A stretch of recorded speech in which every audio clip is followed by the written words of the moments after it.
মুসলমান কাকে বলে জানেন? বুখারী মুসলিমের রাওয়ায়াতে জানেন মুসলমান কাকে বলে? মান সালামাল মুসলিমুনা মিন লিসানি ওয়া ইয়াদিহি, এটা হচ্ছে মুসলমানের পরিচয়। মান সালামাল মুসলিমুনা মিন লিসানিহি ওয়া ইয়াদিহি, মুসলমান ওকে বলা হয় যে মুসলমানের ভাই অপর মুসলমানের হাতের দ্বারায়, চোখের দ্বারায়, পায়ের দ্বারায় ইত্যাদি কষ্ট দিল না, তাকেই বলা হয় মুসলমান। চলেন সমীক্ষা করেন আপনি। আজ আপনি বসে আছেন মজলিসে, সমীক্ষা করেন কত ভাইকে লাত মেরেছেন, কত ভাইকে গালি দিয়েছেন, কত ভাইকে কত রকম কথা করেছেন, আপনি কি কষ্ট দেননি? সম্মানিত মুসলিম সমাজ, আমরা অনেক পিছনে আছি, অনেক বোঝার ভুল আছে। আমরা নিজে নিজে মুক্তি হলে হবে না। হাদিস কোরআন পড়ুন, বুঝুন, জানুন। না জানলে জেনে নেন, না পড়লে পারবেন না। জিন্দেগিতে আপনি বুঝতেই পারবেন না, ধরতেই পারবেন না কোথায় কি আছে। এটা হচ্ছে বিরাট বড় জঙ্গল। হাদিস এবং কোরআন, আমি যে কথাগুলো বলছি হতে পারে কাউকে লেগে যেতে পারে, কিন্তু আল হাক্কু মুররুন, সত্য কথা লাগবে। আমি বলছি হাদিস এবং কোরআন আমার বাপের ঘরের বাঁধা কিতাব থেকে বলি না। আমি বলছি হাদিস এবং কোরআন আল্লাহর কালাম, রাসূলুল্লাহ সাল্লাল্লাহু আলাইহি ওয়াসাল্লামের জবান থেকে যেটা বের হয়েছে সেই হাদিস ও সুন্নাহ, এই দুটি জিনিস থেকে বলছি। ব্রাদার ইসলাম, আমরা আজ এই সমাজে আমরা উঠা বসা করছি, চলাফেরা করছি, করার সত্ত্বেও আমরা নিজের ঈমান নিয়ে আসার পরে আমলে পরিণত করতে পারছি না। আর দুটি জিনিস তো হয়ে গেছে, একটা ঈমান, একটা আমলে চলে। আর কি? সত্যের উপদেশ, এক অপরকে সত্যের উপদেশ। আপনি এক অপরকে সত্যের উপদেশ দিতে, এটা আপনার কর্তব্য। তো এখন মূল কথা হচ্ছে, আপনি তো সত্য জানেন না, সত্য কি আপনার ভেতরে কূটনীতি অন্তর, ওই যে কুলুব খাতামাল্লাহু আলা কুলুবিহিম, আপনার অন্তরে মোহর লাগাই আছে। আপনি সব সময় শয়তান। আমি আপনার দুশমন নয়, কখনো ভাববেন না এটা। এই গ্রামবাসী, মহিলা, পুরুষ সকলকে আমি বলছি, যারাই আছে মাথা মাথা যতটা আছে সকলকে আমি এইটাই বলবো, আমি আপনার দুশমন নয়। আমি দলিল দেবো কোরআন থেকে। আপনার দুশমন, খাঁটি দুশমন কে জানেন? আপনার খাঁটি দুশমন জানেন? ইন্নাল ইনসানা, শয়তান হচ্ছে আপনার খাঁটি দুশমন। আল্লাহ কোরআনে বলছে, ইয়া আইয়ুহাল্লাযীনা আমানু দুখুলু ফিস সিলমি কাফা ওয়া লা তাত্তাবিউ খুতুওয়াতিশ শাইতান। আর সেই শয়তানের আমরা আজ ইত্তেবা করছি ঈমান নিয়ে আসার পরে।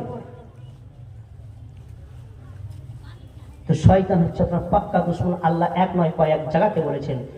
সম্মানিত মুসলিম সমাজ, যে শত্রু আছে আপনার, যে দুশমন আছে, সেটা হচ্ছে শয়তান। কোনো আলেম লোক আপনার শয়তান দুশমন নয়, আপনার শত্রু নয়।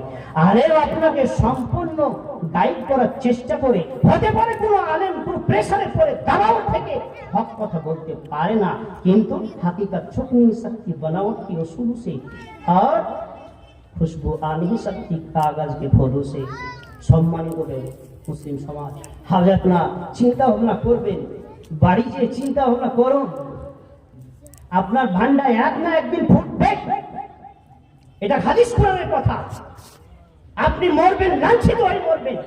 জানেন, যারা এই হাদিস কোরআনকে জেনে শুনে মানেনি, পরস্পর দেখে চলে আসুন, ইতিহাসের পাতায় উঠিয়ে চলে আসুন, দেখতে পাবেন একের পর এক। আমরা শুনেছি কাদিয়ানির নাম, গোলাম আহমদ মুর্তজা কাদিয়ানি নাম শুনেছি। জানেন কিভাবে মৃত্যু হয়েছে? ইসলামের বিরোধিতা করার কারণে কিভাবে 1 কে 2 3 কে 4 6 কে 9 করেছে, যার কারণে তার পায়খানা হয়ে মৃত্যু হয়েছে। লজ্জিত এবং অসম্মান নোংরা জায়গাতে মৃত্যু হয়েছে। এইরকম ভাবে ইতিহাসের পাতাতে অনেক আছে, বলার বেশি সময় নেই, আমি সংক্ষেপে বলে যাব, আপনারা বুঝে যান। তার কারণ এখানে যেটা সংকীর্ণ সময় আমার কাছে ছিল সেটা আধা ঘন্টা, বেশি নয়। বললে তো বলতেই থাকবো, সারা আপনারা শুনতেই থাকবেন। তো সেই জন্য হাদিস আর কোরআন শেষ হবে না, আপনারা শেষ হয়ে যাবেন। বলুন, আজ থেকে কত বছর আগে কোরআন অবতীর্ণ হয়েছে? আজ থেকে কম বেশি 1500 বছর আগে কোরআন অবতীর্ণ হয়েছে। মানুষ বেঁচে আছে, যার উপরে অবতীর্ণ হয়েছিল কোরআনটা, সেটা হচ্ছে হযরত মুহাম্মদ মুস্তাফা সাল্লাল্লাহু আলাইহি সাল্লাম। তিনি চলে গেছেন, কোরআন মজুদ আছে। এরকম পরস্পর কত মানুষ দুনিয়া থেকে চলে গেছে, কিন্তু কোরআন টিকে আছে, হাদিস টিকে আছে। বিরোধিতা করেই চলে গেছে, বিরোধিতা করা সত্ত্বেও কোরআন জীবিত, হাদিস জীবিত। তো সেই জন্য আপনি চলে যাবেন, কোরআন থাকবে, আপনি চলে যাবেন, হাদিস থাকবে, সত্য জিনিস অটল থাকবেই থাকবে। আপনি জবান থেকে কথা বলছেন, কিন্তু জবানেরও দাম আছে। আপনি জবান থেকে সঠিক কথা বলেন, এটাই আল্লাহর কথা। ইয়া আইয়ুহাল্লাযীনা আমানু কুলু কাওলান সাদীদা, সূরা আহজাব। ওটা আমি তো বলেই দিয়েছি, হুদাল লিল মুত্তাকিন, যারা পরেশগার মুত্তাকি তাদের জন্য এটা গাইডলাইন। এটা কিতাবটা কি? এটা হচ্ছে গাইডলাইন। আপনি জবান থেকে যা কথা বলবেন, কি কথা বলতে হবে, কি কোন লাইনে চলতে হবে, সব এই গাইডলাইনে ভরা আছে। আল্লাহু আকবার। তো বলছিলাম এটাই যে আজ আমরা ইসলাম দরদি ভাই সকল মা ও বোনেরা চিন্তা ভাবনা করবেন যে আমরা এই যে এই পরিবেশে ওঠা বসা করি, কত নোংরা কাজ করি এবং কত পাপের কাজ করি, যে পাপের গণনাও শেষ করা যাবে না। আপনার যদি গণনা করা যায়, দুই দিকে, একদিকে নেকি আর একদিকে বদি, যদি লিস্টি করে তৈরি করা হয়, তো আপনার 100টার মধ্যে 100টাই পাওয়া যাবে বদি, আর 100-র মধ্যে দেখা যাবে একটাই যদি কোনো রকম হতে পারে বাই চান্স নেকি। এটা বাই চান্স চলে এসছে। কেন? আপনার ইমানটাকে শেষ করার জন্য এক নয়, দুই নয়, হাজারো হাজার পেছনে দুশ্মন শয়তান লেগে আছে আপনার পেছনে।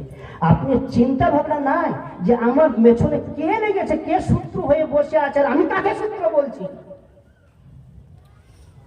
ইসলাম আমি যতই বই না কেন, জানেন, কান করেছি ঢোল, যা বলবি বল। বলবি সাহেবরা, কান করেছি ঢোল, যা বলবি বল। না, সূরা মুলুক উঠান, সূরা মুলুকে লেখা আছে, আল্লাহ বলছেন কি, তোমার কাছে কে কোনো ভয় দেখানোওয়ালা যায়নি? আল্লাহর আযাব গজবের কথা কেউ কিছু বলেনি? আল্লাহর জাহান্নামের কথা কেউ